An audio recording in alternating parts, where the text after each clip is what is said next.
Welcome to C S S P M S lecture series. Topic जो हम cover कर रहे हैं वो है द लीग ऑफ नेशंस। इसके पार्ट वन में हमने डिस्कस किया था कि लीग ऑफ नेशंस की बॉडी किस तरह वर्किंग कर रही थी और उसके कौन कौन से ऑर्गन्स थे। इस लेक्चर में हम देखेंगे कि ये लीग ऑफ नेशंस जो कि बनाई गई थी कि फर्स्ट वर्ल्ड वार के बाद ये बनाई गई थी इस वजह से कि ये किसी भी आइंदा होने वाली आलमी जंग को रोक सके, लेकिन ये आने वाली आलमी जंग को ना रोक सके, ये फेल होगी। तो इस फेल होने में कौन कौन से फैक्टर्स थे उसको हम एनालाइज करेंगे। उससे पहले अगर आपने लीग ऑफ नेशंस का फर्स्ट पार्ट नहीं देखा तो पहले आप पार्ट वन देखें, तो ताकि आपको उसकी बॉडी की समझ आए और फिर इसके फेलियर की रीजंस आपको समझ आए। तो लीग ऑफ नेशंस जब बनी थी तब ब्रिटिश का जो फॉर्मर प्राइम मिनिस्टर था लॉर्ड बेल्फोर, उसने कहा था कि फ्यूचर में मुझे जो सबसे बड़ा ख़तरा नज़र आ रहा है इस लीग ऑफ नेशंस की फेलियर का, वो ये है कि जो पावरफुल नेशंस होंगी वो रियल पॉलिटिक पे चली जाएंगी। मतलब वो इस लीग को अपने फ़ायदे के लिए यूज़ कर लेंगी। वो किसी मॉरल वैल्यू को या किसी साइकोलॉजिकल वैल्यू को अहमियत नहीं देंगे, बल्कि वो अपने इंटरेस्ट और अपने प्रैक्टिकल अफेयर्स को देखते हुए इसको यूज़ करेंगे। तो उसका ये जो ख़तरा था वो काफ़ी हद तक सही साबित हुआ, और ये जो लीग थी ये एक तरह से यूँ कह लें कि मुकम्मल तौर पर नाकाम हो गई, क्योंकि इसके बाद वर्ल्ड वार टू हुई जो कि नहीं होनी चाहिए थी अगर ये कामयाब होती तो। इस लीग के फेलियर में कई बहुत ज़्यादा फैक्टर्स हैं, लेकिन इसमें जो मेन 10 मोस्ट इंपॉर्टेंट फैक्टर्स जो हैं उसको हम एनालाइज करेंगे और वन बाय वन उसको देखेंगे।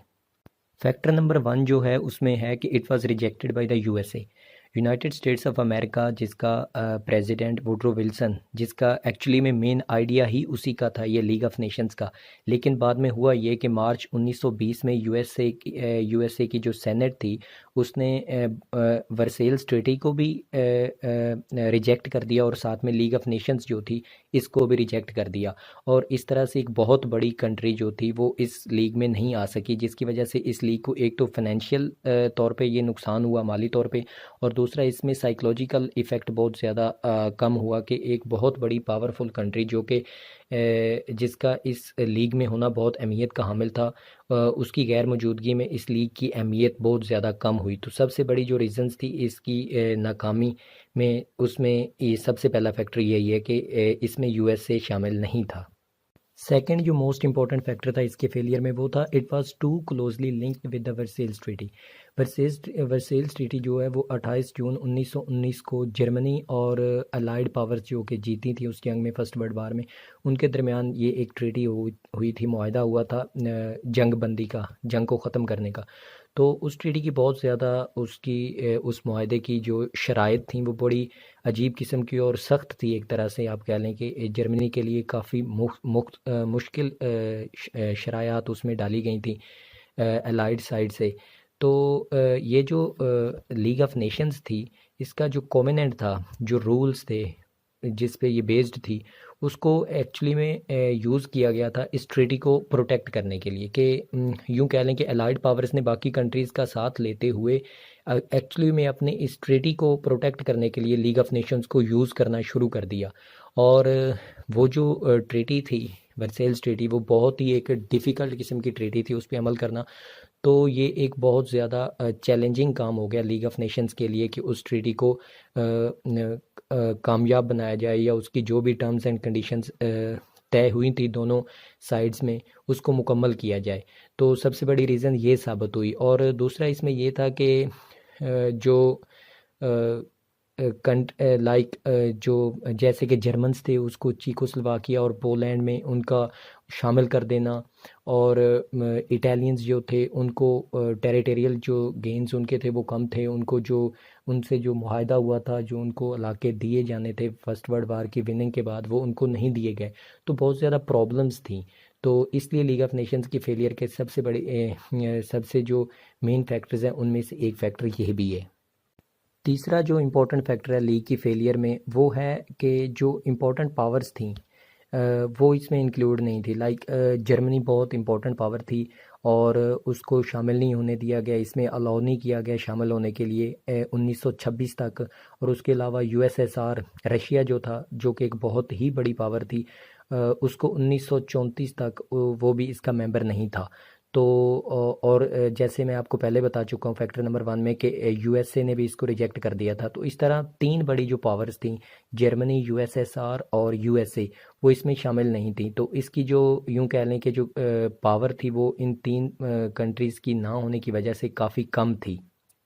चौथा जो इम्पोर्टेंट फैक्टर है लीग के फेलियर में, वो कॉन्फ्रेंस ऑफ एम्बेसडर्स जो थी पेरिस में, उसका लीग ऑफ नेशंस के मामलात में इंडल्ज होना और उसके मामलात में अपनी बात को मनवाने की जो थी इंडल्जमेंट, उसकी वजह से लीग ऑफ नेशंस काफ़ी इनइफेक्टिव हो गई थी। तो ये कॉन्फ्रेंस ऑफ एम्बेसडर में जो ग्रेट ब्रिटेन और इसमें इटली और जापान और फ्रांस के एम्बेसडर्स शामिल थे, और ये 1920 में बनाई गई थी, और इसका काम था अलाइड साइड से ये बनाई गई थी। और इसका काम था कि जो फर्स्ट वर्ल्ड वार के बाद जो पीस ट्रीटीज़ हुई थी, अमन मुआहदे हुए थे मुख्तलिफ, जिसमें वर्सेल्स ट्रीटी भी आता है, और बाकी कंट्रीज़ के साथ अलग-अलग मुआहदे हुए थे अलाइड पावर्स के, उसको देखना और उसको स्मूथली रन करना, इसका काम था कॉन्फ्रेंस ऑफ एम्बेसडर्स का। लेकिन इसने हमेशा से लीग ऑफ नेशंस के कामों में अपनी टांग फंसाई और उसमें अपनी बात मनवाई, और इस कॉन्फ्रेंस ऑफ एम्बेसडर्स की बातें मानते मानते लीग ऑफ नेशंस खुद इतनी इनइफेक्टिव हो गई, और ये एक बहुत बड़ा फैक्टर समझा जाता है लीग ऑफ नेशन के फेलियर में। एग्जाम्पल के तौर पे अगर हम देखें तो 1920 में जो लिथुआनिया था, लिथुआनिया कंट्री है एक, लिथुआनिया का एरिया है विल्ना, उस पे पोलैंड ने कब्ज़ा कर लिया। तो लिथुआनिया ने ये मामला लीग ऑफ नेशंस के सामने रखा। तो 1920 में लीग ऑफ नेशंस ने सपोर्ट किया लिथुआनिया को कि ये इलाका जो विल्ना है वो लिथुआनिया का बनता है। लेकिन यहाँ पे जो कॉन्फ्रेंस ऑफ एम्बेसडर्स थी, उन्होंने इस बात पे उन्होंने कहा कि जो विल्ना का इलाका है वो पोलैंड को दे दिया जाए, और उसने ये बात अपनी जो लीग ऑफ नेशन से मनवा ली, और लीग ऑफ नेशंस भी मान गई। और अगर हम दूसरी एग्जांपल देखें तो 1923 में कॉर्फ्यू इंसिडेंट जो हुआ था, ये था ग्रीस और अल्बानिया, ये दो कंट्रीज़, इनके दरमियान बाउंड्री का एक डिस्प्यूट था, एक झगड़ा था आपस में। और इस झगड़े में जो इटालियन ऑफिशियल्स थे, इटली के 3 ऑफिसर्स थे जो कि बाउंड्री लाइन पे काम कर रहे थे, तो इस झगड़े में जो ग्रीक्स की तरफ से उन तीनों ऑफिसर्स को मार दिया गया। तो अब यहाँ पे जो इटली का लीडर था मुसोलिनी, उसने ग्रीक जो था उसको मुकम्मल तौर पर इसका ज़िम्मेदार ठहराया, और उनसे बहुत ही ज़्यादा हैवी किस्म की कंपनसेशन मांगी, और कंपनसेशन मांगी और साथ में बम्बार्डमेंट करके उनका जो एक जजीरा था कॉर्फ्यू, उस पे भी कब्ज़ा कर लिया। अब जो ग्रीस था वो क्योंकि लीग ऑफ नेशंस का हिस्सा था, तो वो उसने लीग ऑफ नेशंस को अपील की कि हमें हमारा आइलैंड वापस किया जाए। तो यहाँ पे जो मुसलिनी था उसने लीग ऑफ नेशंस की एबिलिटी को यूं समझें कि चैलेंज किया, और कहा कि आप इस मामले में मत आएँ, और साथ में ये धमकी दी कि अगर आप इस मामले में आए तो हम जो हैं वो विड्रॉ कर लेंगे, कि इटली को हम इस लीग ऑफ नेशन से बाहर ले आएंगे, हम इसका मज़ीद हिस्सा नहीं रहेंगे। तो यहाँ पे फिर से जो कॉन्फ्रेंस ऑफ एम्बेसडर्स में जो शामिल थे एम्बेसडर्स, उन्होंने फिर से एक दफ़ा टांग अड़ाई, और यहाँ पे ग्रीस को ऑर्डर किया गया कि आपसे जितनी भी डिमांड कर रहा है मुसलिनी या इटली, तो आप उसको वही दे दें जो वो डिमांड कर रहा है। तो यहाँ पे फिर से वो यूं कह लें कि एक तरह से ज़्यादती हो गई, और इस तरह से लीग ऑफ नेशंस की जो क्रेडिबिलिटी थी वो कम होती गई। पांचवा जो मेन फैक्टर था लीग के फेलियर में, वो था जो कोवेनेंट था, लीग कोवेनेंट। कोवेनेंट का मतलब है चार्टर या रूल्स जिसके तहत लीग को चलाया जाना था। तो लीग के जो कोवेनेंट थे उसमें बहुत ज़्यादा प्रॉब्लम्स थी। लाइक उसमें एक सबसे बड़ी प्रॉब्लम ये थी कि उसमें जो जो भी डिसीजंस थे उनका यूनानिमस होना ज़रूरी था। मतलब तमाम के तमाम मेंबर अगर एक बात पे एग्री करेंगे तो वो डिसीजन हम ले सकते हैं। अगर उनमें से 2-4 मेंबर भी उसकी ऑपोजिशन में वोट दे देते हैं तो वो डिसीजन नहीं लिया जा सकता। तो ये एक बहुत बड़ी यूं कह लें कि डिफ़िकल्टी थी कि एक बात पे कभी भी इतनी ज़्यादा कंट्रीज़ एग्री नहीं कर सकती थी। तो दूसरा ये था कि जो लीग थी उसके पास अपनी कोई मिलिट्री फोर्स नहीं थी। मतलब कि उनके पास अपनी कोई इस तरह की फ़ौज नहीं थी कि जिससे वो अग्रेसर के साथ डील कर सकते। तो गो के लीग के जो रूल थे, लीग का जो कोवेनेंट था, उसमें आर्टिकल 16 के तहत ये था कि जब भी कोई क्राइसिस होगा तो उसमें जो मेंबर स्टेट्स होगी वो जो अपने सिपाही हैं वो ट्रूप्स अपने अवेलेबल करेगी, कि वो मुहैया करेगी। लेकिन 1923 में एक रेजोल्यूशन पास हुई जिसके तहत ये हक दे दिया गया हर स्टेट को कि अगर वो किसी क्राइसिस की सूरत में, किसी बहरान की सूरत में, या किसी भी कोई जंग या कोई मुहिम की सूरत में अगर वो चाहे तो वो उसमें अपना हिस्सा डाल सकती है। अगर उसका नहीं दिल तो वो उसमें से विड्रॉ कर सकती है, कि वो उसमें शामिल नहीं हो सकती। तो यूँ कह लें कि यहाँ पे एक बड़ा ही क्लियर पॉइंट दे दिया गया तमाम स्टेट्स को कि आपको ज़रूरत नहीं है लड़ने की। लाइक अगर किसी का कोई इशू है तो कोई बिला वजह अपनी फ़ौज क्यों भेजेगा, वो यही कहेगा कि हम अपनी फ़ौज को बचाते हैं। तो यहाँ पे ये बहुत ज़्यादा प्रॉब्लम्स थी कोवेनेंट में, कि जो लीग के फेलियर की एक बहुत बड़ी रीज़न बन रही थी।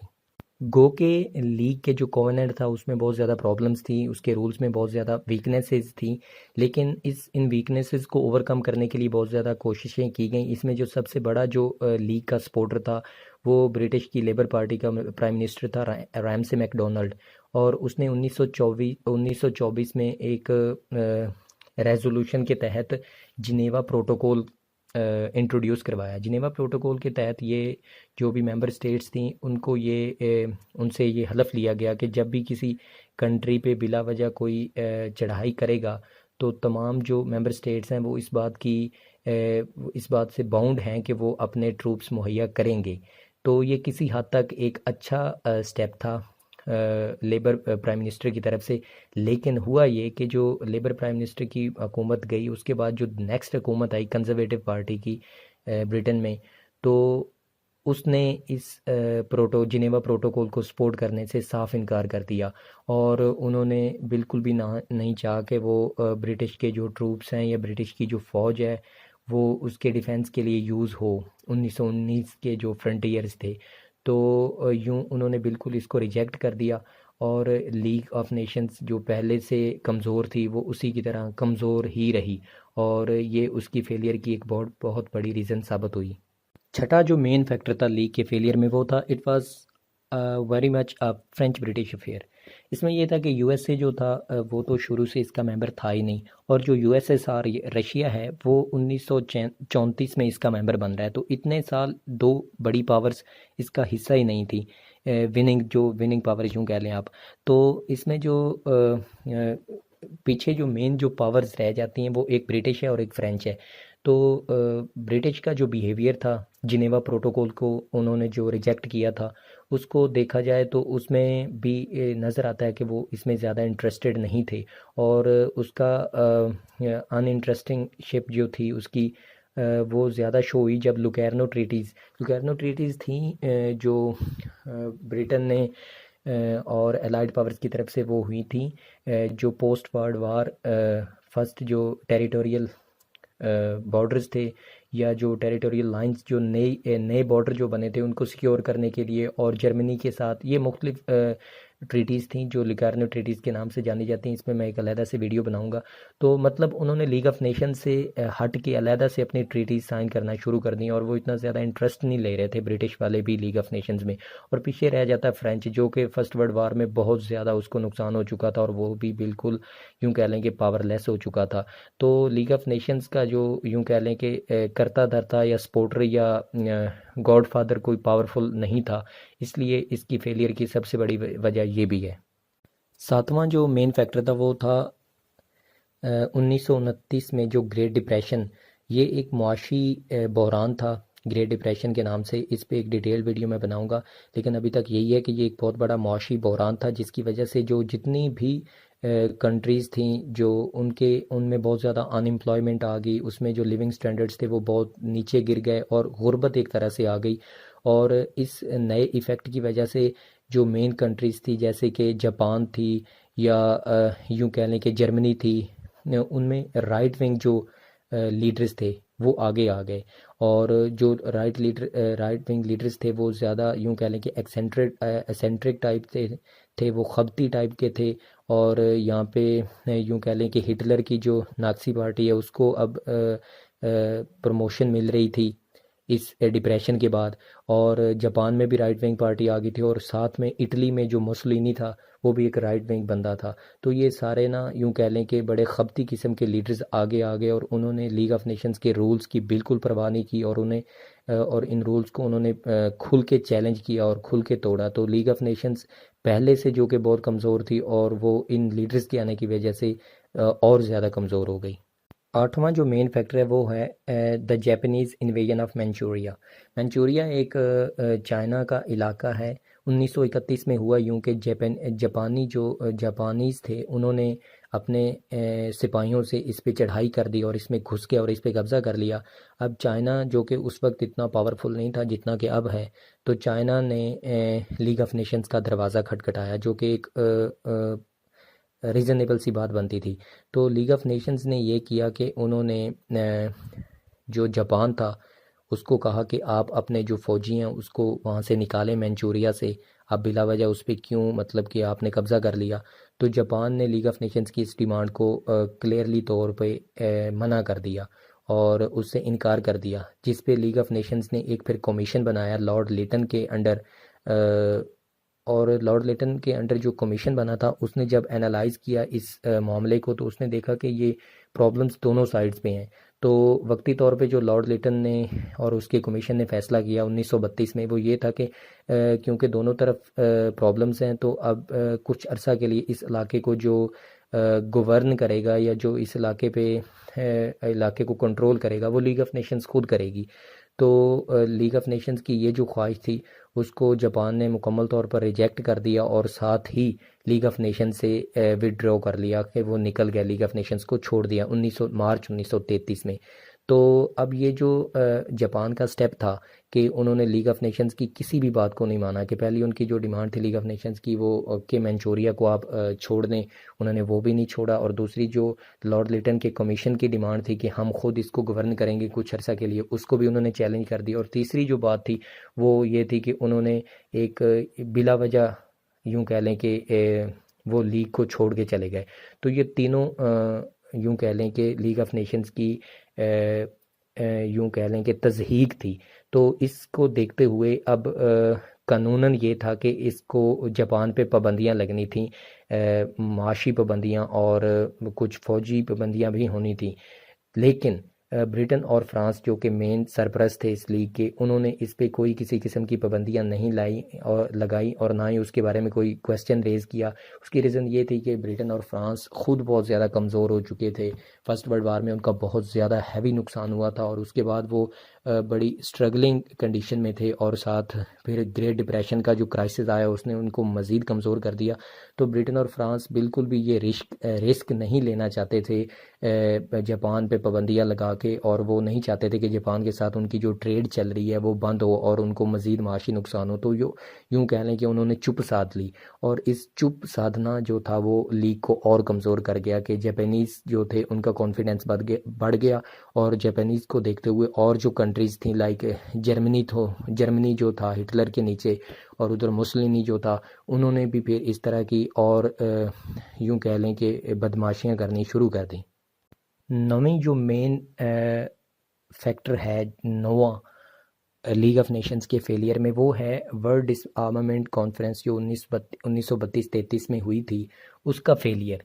कि ये लीग ऑफ नेशंस के अंडर एक कॉन्फ्रेंस हुई थी जिसमें जो जर्मन्स थे उन्होंने डिमांड की कि हमें फ्रांस के बराबर जो है आर्मामेंट्स जो हथियार हैं वो रखने की इजाज़त दी जाए। लेकिन फ्रांस ने जर्मनी की इस डिमांड को मना कर दिया और उन्होंने कहा कि इस डिमांड को कम से कम 8 साल के लिए पोस्टपोन किया जाए, कि 8 साल के बाद आप हमारे बराबर के हथियार रख सकते हैं, आर्मामेंट्स रख सकते हैं। ये आपको मैं बता दूं यहाँ पे कि जर्मनी को वर्सेल्स ट्रीटी में जर्मनी पे ये पाबंदियाँ लगी थी कि आप जो हथियार हैं वो हमारे बराबर नहीं रख सकते। तो अब जर्मनी क्योंकि पावरफुल हो चुका था, हिटलर आ चुका था और लीग ऑफ नेशंस में इतनी पावर नहीं थी, तो वो जर्मनी इस बात की डिमांड कर रहा था कि अब हमें फ्रांस के बराबर हथियार रखने की इजाज़त दी जाए। तो ये जब फ्रांस ने उसकी डिमांड को रिजेक्ट किया तो अब क्योंकि हिटलर की हुकूमत आ चुकी थी जर्मनी में, हिटलर के अंडर आ चुका था, हिटलर का काफ़ी ज़्यादा कंट्रोल हो गया था, तो हिटलर ने इस एटीट्यूड को, फ्रांस के एटीट्यूड को एक बहाना बनाते हुए पहले तो कॉन्फ्रेंस से वो निकल गया और फिर साथ में इसी को बहाना बनाते हुए उसने लीग को भी छोड़ दिया। तो ये यूँ आप कह सकते हैं कि जैसे वो चाइना के मामले पे चुप साध ली गई थी, उसी चुप का फ़ायदा उठाते हुए अब हिटलर ने भी एक, यूँ कहते हैं कि छक्का लगा दिया और उसने भी लीग को भी छोड़ दिया और एक तरह से लीग को और इन मेंबर कंट्रीज़ को चैलेंज भी कर दिया। 10th मोस्ट इम्पोर्टेंट फैक्टर जो था लीग ऑफ नेशंस के फेलियर का, और इसको बहुत बड़ा फैक्टर समझा जाता है, वो था Italian invasion of Abyssinia. Abyssinia Ethiopia का एक इलाका था जिसपे कि इटली जो था मुसोलिनी के अंडर, इटली क्योंकि एक्सपेंड करना चाह रहा था अपनी टेरिटरी को, तो उन्होंने इसका इन्वेड कर दिया, इसको एबिसिनिया को, एबिसिनिया में घुस गया अक्टूबर 1935 में। लीग ऑफ नेशंस ने इटली का ये जो कदम था, इस पे मुआशी जो पाबंदियाँ थी वो आयद कर दी गई। लेकिन यहाँ पे आपको बताऊँ कि जो मुआशी पाबंदियाँ थी वो हाफ हार्टेडली थी, यूँ कह लें कि इटली की जो एक्सपोर्ट जो एक्सपोर्ट थी जो इटली की, उसको बंद कर दिया गया था। लेकिन यूँ कह लें कि जो बाकी कंट्रीज़ थी उनकी एक्सपोर्ट को नहीं बंद किया गया था। मतलब यूँ कहने का मतलब है कि जो ऑयल, कोल और स्टील जो थी, वो जो बाकी कंट्रीज़ थी वो इटली को बेच सकती थी। तो ये किसी, यूँ कह लें कि ये कोई मुआशी पाबंदी ना हुई कि उसमें आपको एक कंट्री को स्टील भी मिल रही है, कोल भी मिल रहा है और ऑयल भी मिल रहा है, जो कि बहुत मेन चीज़ें होती हैं। तो ये इतनी बड़ी पाबंदी नहीं थी, तो इटली ने भी इसको इतनी ज़्यादा अहमियत नहीं दी और उन्होंने मई 1936 तक अपनी ये जो इन्वेजन का प्रोसेस था ये मुकम्मल कर लिया और एबिसिनिया पे कब्ज़ा कर लिया। और उसके बाद मई 1936 में उसमें उनके कब्ज़े के बाद इन जो माशी पाबंदियाँ थी इनको उठा दिया गया। और यूँ कह लें कि यहाँ पे मुसोलिनी ने एक दफ़ा फिर से लीग ऑफ नेशंस को नीचा दिखा दिया कि उसको चैलेंज करके उसने अपना काम मुकम्मल कर लिया। अब अगर इसके ब्लेम को हम देखें तो यहाँ पे ब्लेम फिर से फ्रांस और ब्रिटेन पे जाएगा। फ्रांस और ब्रिटेन जो कि डर रहे थे अब हिटलर से, हिटलर जर्मनी को बहुत ज़्यादा पावरफुल कर चुका था, बहुत ज़्यादा आर्मामेंट उनके पास आ चुका था और हिटलर अब फ्रांस और ब्रिटेन को चैलेंज कर रहा था।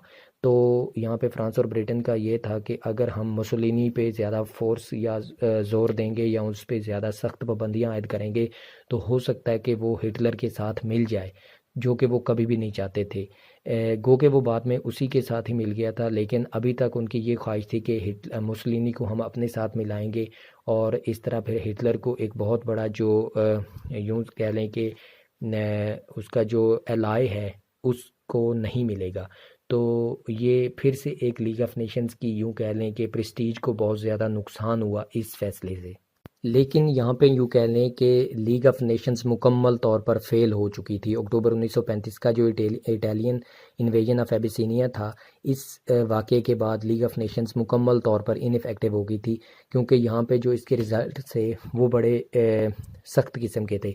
यहाँ पे एक तो ये था कि मुसोलिनी पे जो भी उन्होंने आधी पाबंदियाँ लगाई थी, उसी को उसने खातर में रखते हुए वो इनसे नाराज़ हो गया और वो हिटलर के करीब होना शुरू हो गया। इसका सबसे बड़ा रिज़ल्ट तो ये था। और दूसरा जो मेन और सबसे बड़ा रिज़ल्ट वो ये था कि जो छोटी स्टेट्स थी उसका लीग ऑफ नेशंस पे मुकम्मल तौर पर ईमान जो था वो ख़त्म हो गया था। वो उनको पता चल गया था कि लीग ऑफ नेशंस बिल्कुल इनफेक्टिव है, ये कोई काम नहीं कर सकती और इसका मेंबर बनने में या इसको अहमियत देने में कोई फ़ायदा नहीं। क्योंकि इटली एक पावरफुल कंट्री थी, उसने एथोपिया का एक इलाका एबिसिनिया, इथोपिया क्योंकि एक कमज़ोर कंट्री थी, तो अगर लीग ऑफ नेशंस में कोई पावर होती तो वो इथोपिया को उसका राइट दिलवाती एबिसिनिया वापस करवा के, लेकिन वो लीग ऑफ नेशन फेल हो चुकी थी। तो यहाँ पे जितनी भी स्टेट्स थी, मेंबर स्टेट्स जो छोटी थी, उनका भरोसा जो था वो लीग ऑफ नेशन से मुकम्मल तौर पर उठ गया और यहाँ पे लीग ऑफ नेशंस मुकम्मल फेल हो गई। और मसोलिनी के इस बिहेवियर को देखते हुए हिटलर को भी एक तरह से शय मिल गई, क्योंकि हिटलर और मुसोलिनी के आपस में ताल्लुकात बहुत अच्छे हो रहे थे। तो हिटलर ने भी जो वर्सेल्स ट्रीटी के मुआहदा था उसमें जो बहुत ज़्यादा पॉइंट्स शामिल थे उसको तोड़ना शुरू कर दिया। कि उसमें ये था कि जर्मन एक एरिया था राइनलैंड, उसको डीमिलिटराइज किया गया था वर्सेल्स ट्रीटी के तहत, कि मतलब जर्मनी उस इलाके में अपनी फ़ौज नहीं रख सकती थी, लेकिन हिटलर ने उस पॉइंट को ओवर रन करते हुए वहाँ पे अपनी फ़ौज भेज दी और राइनलैंड को फिर से मिलिटराइज कर दिया। और साथ में उसने और भी बहुत ज़्यादा जो वर्सेल्स ट्रीटी के पॉइंट्स थे उसको तोड़ना शुरू कर दिया, कि उसने अपनी फ़ौज बढ़ाना शुरू कर दी गई जिसकी एक लिमिट थी। फिर उसने अपने आर्मामेंट को बढ़ाना शुरू कर दिया, उसकी भी एक लिमिट थी। और फिर उसने वो इलाके जो कि उसको रोका गया था कि आप मिलिटराइज नहीं कर सकते, वो भी मिलिटराइज करने शुरू कर दिए।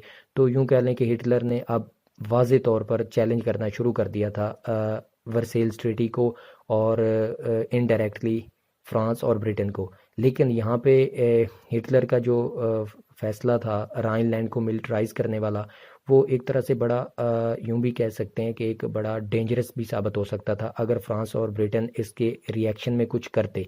लेकिन फ्रांस और ब्रिटेन ने यहाँ पे बिल्कुल भी रिस्क नहीं लिया। वो नहीं चाहते थे कि हिटलर के साथ फिर से किसी जंग में हम जो कि पहले भी उनका बहुत ज़्यादा नुकसान हुआ था फर्स्ट वर्ल्ड वार में। तो अब वो नहीं चाह रहे थे कि फिर से वो एक नई जंग में या एक नई जंग को शुरू कर लें। तो वो उनकी कोशिश थी, अपीजमेंट पॉलिसी पे वो काम कर रहे थे कि हिटलर को चलो ठीक है उसने मिलिटराइज कर लिया है तो ठीक है, नेक्स्ट टाइम अगर वो कोई काम करेगा तो उसको देखेंगे। तो अभी तक कोई क्वेश्चन नहीं उठाया गया था हिटलर के इस कदम पे, और हिटलर इसी शय परस्ती का फ़ायदा उठाते हुए, इसी अपीजमेंट का फ़ायदा उठाते हुए उसने और बहुत ज़्यादा ब्रीचमेंट्स करनी शुरू कर दी। और यहाँ पे लीग ऑफ नेशंस का जो एक बहुत बड़ा अदारा जिसे समझा जा रहा था वो मुकम्मल तौर पर फेल हो गया।